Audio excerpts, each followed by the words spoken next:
बिस्मिल्लाहिर रहमानिर रहीम व बिही नस्तईन व हुवा खैरु नासिर व मुईन व सल्लल्लाहु अला मुहम्मद व आलिहि अत्तय्यबीन अत्ताहिरीन। खाने के आदाब का सिलसिला जारी था। तो आज अल्लाह के रसूल की एक रिवायत बयान करेंगे कि जिसमें अल्लाह के रसूल ये बयान फरमाते हैं कि कौन सा खाना बाइस बरकत है और कौन सा खाना है कि जिसमें अल्लाह की बरकत शामिल नहीं होती।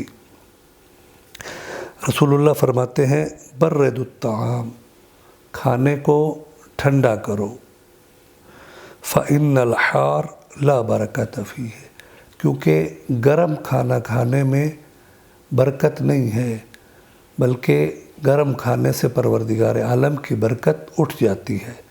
तो खाना वो खाएं कि जब वो ठंडा हो जाए, लेकिन हमारे यहाँ माशरे में बिलअमूम गरम गरम खाना पसंद किया जाता है। तो अल्लाह के रसूल फरमाते हैं कि गरम खाने में अल्लाह की बरकत जो है वो नहीं रहती, वो बरकत उठ जाती है। और अगर बाबरकत खाना खाना चाहते हैं तो खाने को ठंडा होने दें और उसके बाद खाना तनावुल फरमाएं कि इसमें परवरदिगार आलम की बरकत भी शामिल हाल रहेगी और आपकी सेहत के लिए भी ये मुफीद साबित होगा। परवरदिगार आलम से दुआ है कि परवरदिगार आलम हमें इन आदाब पर अमल करने की तौफीक अता फ़रमाए। अल्लाहुम्मा सल्लि अला मुहम्मद व आलि मुहम्मद।